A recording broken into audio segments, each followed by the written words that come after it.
Terima kasih kepada Ibu Siti Zumrotul Maulida, MPDI, selaku dosen pemangku mata kuliah Linguistik Umum.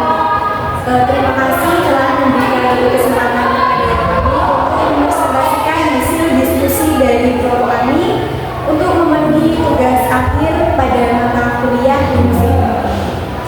Sebelumnya, perkenalkan, nama saya Asela Citrarimani.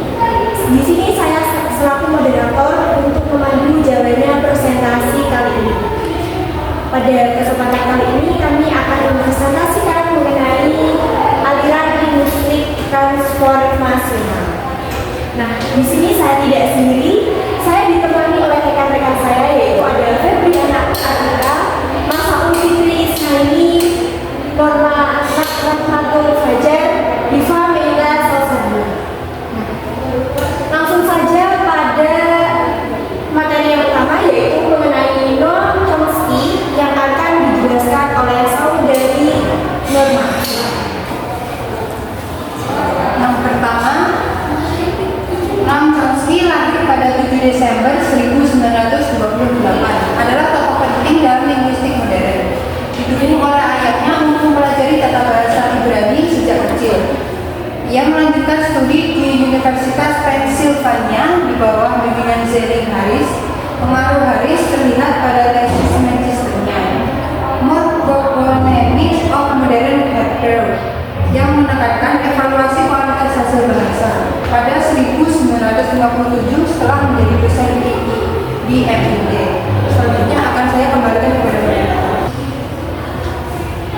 Baik, tadi mengenai sedikit biografi mengenai Noam Chomsky.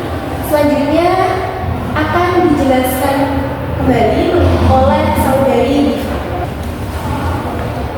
Selanjutnya, Noam Chomsky adalah seorang etimolog yang dikenal karena komitmennya terhadap hipotesis peningkatan bahasa.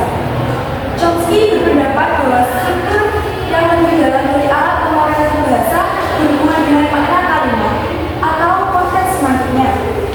Chomsky berpendapat bahwa kemampuan manusia dalam berbahasa berdasarkan pada struktur linguistik yang terdapat dalam otak. Struktur ini disebut dengan istilah gramatika universal. Gramatika universal itu sendiri adalah seperangkat aturan atau prinsip yang memungkinkan manusia untuk mempelajari bahasa dengan cepat dan efektif, serta menghasilkan kalimat-kalimat baru yang belum pernah didengar sebelumnya. Chomsky dalam karya tahun 2020 menjelaskan bahwa manusia dilahirkan dengan perangkat pemrograman bahasa (RAP) dan mempelajari cara kerja bahasa dengan sendirinya.